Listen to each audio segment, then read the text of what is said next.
E eu começo exatamente fazendo um cumprimento aos mais de 250, 70 mil trabalhadores em educação da rede estadual, que iniciam nesta semana o nosso ano escolar na rede estadual. Um ano, de fato, bastante difícil, cujas pautas que estão sendo apresentadas são de retirada de direitos. Eu tenho a expectativa que nós possamos fazer desse espaço, que é a Assembleia Legislativa, um lugar do debate, do seu conteúdo, e que nós possamos não fazer o caminho único, como foi apontado aqui na sexta-feira no discurso do governador Romeu Zema. Existem vários caminhos, existe de quem tirar. E o que não pode acontecer é que a gente retire daqueles que já sofrem há bastante tempo com a crise econômica e com todas as crises que nós enfrentamos. Mas o que me motivou a fazer a inscrição para o nosso primeiro plenário é o crime cometido pela Vale em Brumadinho. Nessa segunda-feira, alguns deputados apresentaram requerimentos para a instalação da comissão parlamentar de inquérito. E eu trago esse debate porque o que nós estamos vivendo, enquanto nós nos reunimos nessa casa, existem centenas de famílias que ainda esperam que os seus familiares sejam encontrados, para que possam velá-los, para que possam enterrá-los, porque talvez nem isso as famílias tenham direito. É inexplicável como uma mineradora constrói o seu refeitório, constrói o seu ambulatório e a sua área administrativa na porta da barragem. A CPI da mineração, ela se torna essencial, das mineradoras se torna essencial, porque a Vale não é a única que subjuga as comunidades e a população aos seus interesses econômicos. Eu participei ontem de uma audiência pública promovida pela Prefeitura de Sarzedo. E nessa audiência, a comunidade estava em desespero diante das barragens existentes no município da Itaminas. Estou apresentando à mesa diretora requerimentos pedindo informações, porque depois de ouvir a Itaminas durante a audiência com a comunidade, nós concluímos que não tem plano de emergência. Se as barragens romperem em Sarzedo, não existe nenhum plano de emergência para a população, que são no mínimo 7 bairros atingidos.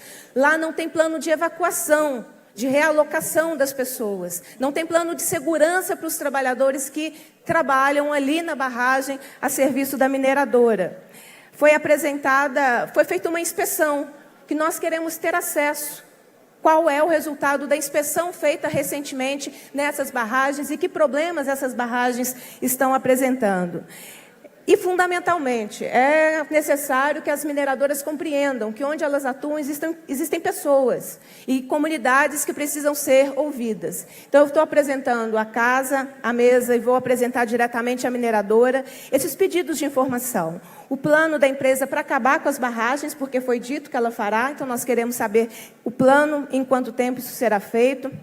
Além do plano de emergência, de realocação da comunidade, em caso de rompimento de barragem, plano de emergência e esse relatório da última inspeção. Eu saí de Sarzedo muito assustada, porque processos que começaram depois do crime da Vale, lá em Mariana, com o rompimento da barragem de Fundão, não foram concluídos. As sirenes, essas famosas sirenes que nunca tocam quando as pessoas precisam ser alertadas, também em Sarzedo ainda não existem para alertar as pessoas. Então, faço um apelo para que a gente consiga fazer dessa CPI das mineradoras o lugar para que nós possamos fazer a apuração dos crimes cometidos pelas mineradoras no nosso estado.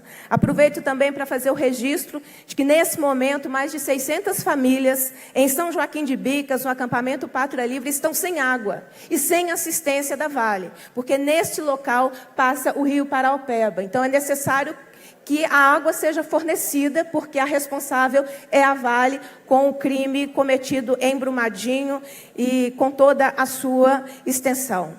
Quero, em segundo lugar, trazer a preocupação com a reforma da Previdência anunciada pelo governo federal. Eu já apresentei o requerimento para que nós façamos um fórum técnico de debate da Previdência dos servidores, porque a minha primeira leitura do que vai ser essa reforma é uma reforma que privatiza o direito à Seguridade Social, porque Previdência faz parte da Seguridade Social. É uma reforma que traz homens e mulheres para a mesma idade de aposentadoria, e nós sabemos que as mulheres trabalham mais do que os homens em atividades não remuneradas, e é por isso que existe a diferença entre homens e mulheres na aposentadoria. É uma reforma que traz um sistema de capitalização individual, inclusive utilizando o FGTS, com gestão de entidades públicas e privadas. Nós estamos diante de um processo de ampla privatização, de capitalização individual, retirando a Previdência Social do leque da Seguridade Social e retirando a Previdência Social como um direito da população, penalizando as pessoas que mais precisam da Seguridade Social. Então, a aposentadoria específica da categoria que eu faço parte, que é a de professores, está ameaçada. A aposentadoria específica da trabalhadora e do trabalhador rural também está ameaçada. Então, essa reforma é uma reforma que não resolve o problema, porque nós temos sonegadores, nós temos toda uma estrutura que deveria estar sendo revista em relação à tributação, e a opção do governo federal não é essa. E considerando essa semana, que é o início do nosso ano escolar, eu quero agradecer aos deputados que possibilitaram que nós pudéssemos apresentar 2 propostas de emenda à Constituição que serão muito importantes para o funcionalismo público. Quando a gente vem para cá e faz o debate de representatividade, não é mera retórica, a gente vem com tarefas que precisam ser cumpridas. Então, ontem, nós pudemos protocolar a PEC do 5º dia útil, é esse o nome que nós estamos batizando. Eu agradeço os deputados que contribuíram para que isso fosse possível, exatamente para que nós possamos trazer para esta casa o debate da importância do funcionalismo receber em dia. No orçamento existe uma disputa, e nós não podemos deixar que os nossos servidores, muitos dos quais estão passando por 15 horas na lama, fazendo os resgates, tenham seus direitos preteridos, como não saber o dia que vai receber. Então, a PEC do 5º dia útil estabelece na Constituição do Estado, porque esse foi um problema que nós enfrentamos, não existia legislação que determinasse a data de pagamento do funcionalismo e o 13º salário, para que a gente não viva nenhuma outra vergonhosa situação de parcelamento em 11 vezes do 13º, como nós estamos enfrentando.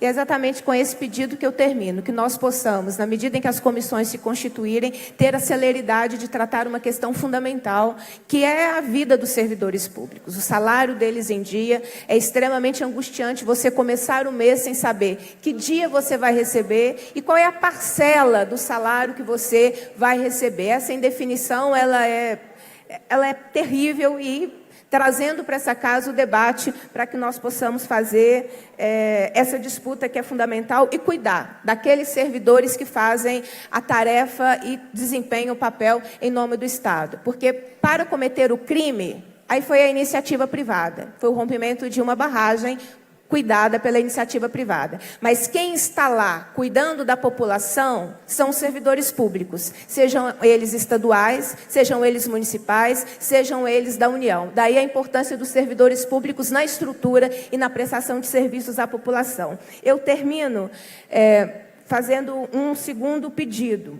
Ainda em Sarzedo ontem, eu soube do enorme empenho, porque tenho acompanhado a atuação do Corpo de Bombeiros em Brumadinho, mas soube também que não foi identificada corretamente qual é a quantidade da toxicidade da lama ao qual eles estão submetidos. Então, acho muito importante, eu vou apresentar essa solicitação à mesa, para que nós possamos acompanhar o trabalho do Corpo de Bombeiros, inclusive no cuidado à vida dessas pessoas que estão lá.